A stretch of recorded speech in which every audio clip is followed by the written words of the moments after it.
आजच्या लोकमतच्या वर्तमानपत्रामध्ये, मराठी वर्तमानपत्रामध्ये पहिल्या पेजला बातमी झळकलेली आहे. पाकिस्तानी ललनेचा आणखी एक हनी ट्रॅप, ठाण्याचा अभियंताला अटक.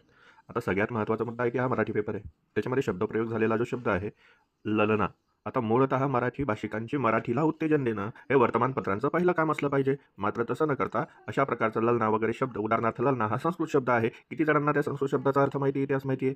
हा तो वादग्रस्त विषय आहे आणि त्यातून तो तुम्हाला अभ्यास करायचा असेल तर तुम्हाला या शब्दांमध्ये तुम्ही या ललना या शब्दाला मराठी कन्सिडर करा. मग तुमच्या चुका होतील. मराठी भाषेला जर उत्तेजना द्यायचं असेल तर मराठी शब्दांचाच वापर आपण वाढवला पाहिजे आणि याचं प्रमुख पुढाकार वर्तमानपत्रांनी घेतला हे सगळ्यात महत्त्वाचं आहे. आणि त्याच्यामुळे ललना हा शब्द जर आपण बघायचा झाला तर हा संस्कृत शब्द आहे. लल हा मूळ धातू आहे. ना हा त्याला जो प्रिफिक्स लागलेला आहे, सफिक्स लागलेला आहे, हा फेमिनाईन म्हणून लागलेला आहे. एक स्त्री वाचक शब्द म्हणून त्याला तयार, म्हणून हा ललना शब्द तयार झालेला आहे. याऐवजी सौंदर्यवती, सुंदरी, रसवंती यासारखे शब्द शुद्ध मराठी भाषेतले वापरता येऊ शकले असते. साधा सोपा विषय.